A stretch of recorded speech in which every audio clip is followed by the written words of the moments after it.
Que faire lorsqu'une situation semble complexe ou compliquée à résoudre? L'idéal serait, cela dépend du cas. Si le cas nécessite à ce que nous puissions être rapides, ok, d'accord, on peut réfléchir le si vite que possible.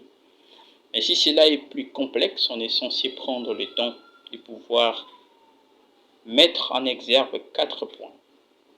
La première des choses, l'observation. Quand bien même que vous avez des situations complexes ou des problèmes avec des gens, si vous n'êtes pas celui qui a causé ces problèmes, restez premièrement observateur. Comprends. C'est très important.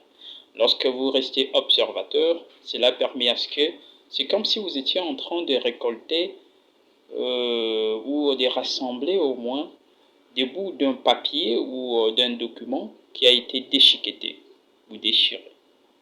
Et là, vous avez la possibilité de mettre chaque bout ou chaque point à sa place pour à ce que vous arriviez au moins à retrouver la page ou le document. Ça demande du temps. Mais le résultat de ces derniers ne procure que la joie. Deuxième point. Ce que vous êtes censé faire, c'est garder le silence.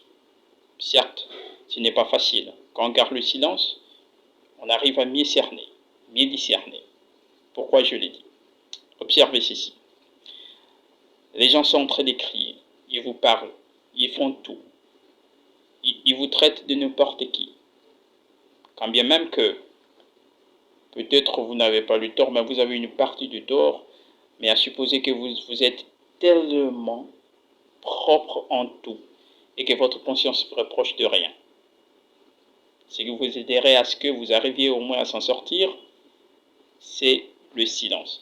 Cela vous permet à ce que vous n'arriviez pas à déclencher encore une autre guerre ou à créer un autre problème.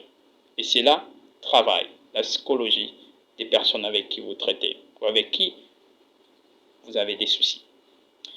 Troisième point, maîtrisez vos émotions. Lorsqu'on maîtrise nos émotions, on a certes une facilité d'être juste et de comprendre les vrais problèmes. Et du coup, cela fait à ce que nous arrivions à réaliser que nous sommes censés respecter aussi les points de vue des autres. Et là, on comprend qu'il faudrait aussi respecter la personne des autres. Là, ça nous aidera à ce que nous puissions au moins comprendre ce que dit la personne et comprendre par quel temps et savoir s'il y a des bonnes raisons ou l'opinion est vraie ou faux. Et du coup, cela nous aidera à ce que nous puissions trancher le problème à l'amiable. Et enfin, le dernier point, c'est éviter la colère. Ça, c'est surtout le point à laquelle on est censé travailler tous. Il faut éviter la colère. Pour certaines personnes, ce n'est pas leur problème. On peut vous crier dessus, on fait quoi, on vous gifle, on vous frappe. Vous restez simple, comme si rien n'était, et vous observez. Et là, c'est bon. Dès ces faits, lorsqu'on s'efforce d'appliquer ces 4 points, cela fera à ce que nous puissions être des vraies personnes matures. Et la maturité dont nous faisons part, ou nous faisons mention ici, ce n'est pas l'âge. Ce n'est pas l'âge qui définit la maturité. Et succès, la prochaine vidéo, on dira pourquoi on l'a dit, que l'âge ne définit pas la maturité de vie. Merci à nous. N'oublions pas de liker et de partager la vidéo. À la prochaine fois. Ciao.